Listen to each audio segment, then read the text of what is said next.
జై శ్రీరామ్. అందరూ ఎలా ఉన్నారండి? నేను చాలా డేస్ నుంచి వెంకటేశ్వర స్వామి టెంపుల్కి అయితే వెళ్ళాలనుకున్నాను, కానీ ఈరోజు నాకు కుదిరింది.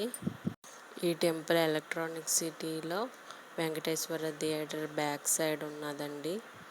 సాటర్డే అయితే 12 వరకు భక్తులు వస్తూనే ఉంటారు. చాలా బాగుంటుందండి టెంపుల్ మాత్రం. నేను ఇవాళ పిల్లలు పెద్దలు ఇష్టంగా తినే రెసిపీ అయితే చేస్తున్నానండి. అది సాబుదానాతో చేస్తారు. ఈ సాబుదానా వల్ల అయితే చాలా బెనిఫిట్స్ ఉన్నాయి. మజిల్ గ్రోత్ అవ్వడానికి, బేబీ గ్రోత్కి, బోన్స్ స్ట్రాంగ్ అవ్వాలన్నా, డైజెషన్ సిస్టమ్కి, ఎనర్జీకి, బీపీ కంట్రోల్కి, వెయిట్ గెయిన్కి ఇదైతే చాలా హెల్ప్ అవుతుందండి. ఈ సాబుదానాన్ని అయితే వేడి నీటిలో వేసుకుని బాయిల్ చేసుకుంటే త్వరగా బాయిల్ అవుతాయండి. ఇది బాగా బాయిల్ అయిపోయింది అనిపించుకున్న తర్వాత దీన్ని తీసుకుని పక్కన పెట్టుకొని పాలు పోసుకొని పాలు గిన్నెని గ్యాస్ పైన పెట్టాలండి. అవి బాగా మరిగేలోపు మన దగ్గర ఉన్న ఫ్రూట్స్ని అయితే కట్ చేసుకోవాలి. నేనైతే యాపిల్, దానిమ్మ తీసుకున్నాను. ఇంకా డ్రై ఫ్రూట్స్ని కూడా తీసుకున్నాను. అలాగే ఇలాచీని కూడా తీసుకోవాలి.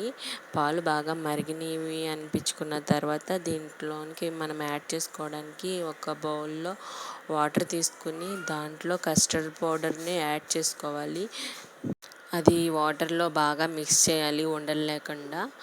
బాగా మిక్స్ చేసుకున్న తర్వాత దీన్ని తీసుకుని వెళ్ళి ఆ పాల్లో యాడ్ చేయాలండి.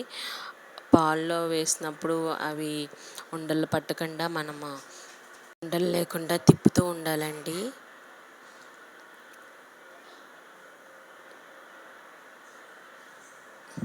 తర్వాత మన దగ్గర ఉన్న ఇలాచీని కూడా యాడ్ చేసుకోవాలి. అలాగే సగ్గుబియ్యం ఉడకబెట్టుకుని ఉన్నాం కదండి, అది కూడా దీంట్లో యాడ్ చేసుకోవాలి. ఇవి రెండు బాగా మిక్స్ చేసుకోవాలి. ఆ చుట్టూ గిన్నెకు కూడా ఏమీ అంటకుండా మంచిగా బాయిల్ చేసుకోవాలి. బాయిల్ అయిన తర్వాత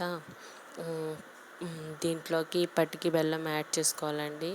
మీ ఇష్టం అండి. పటికి బెల్లం కావాలంటే పటికి బెల్లం, షుగర్ కావాలంటే షుగరు. ఇది చలవ చేస్తుందని నేనైతే పటికి బెల్లం అయితే యూస్ చేశానండి ఇక్కడ.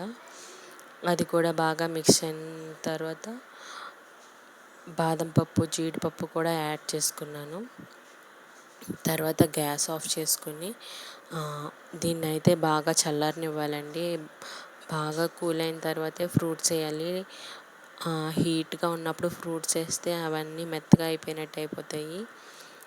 కూల్ అయిన తర్వాత నేను యాపిల్, దానిమ్మ గింజలు యాడ్ చేసుకున్నాను.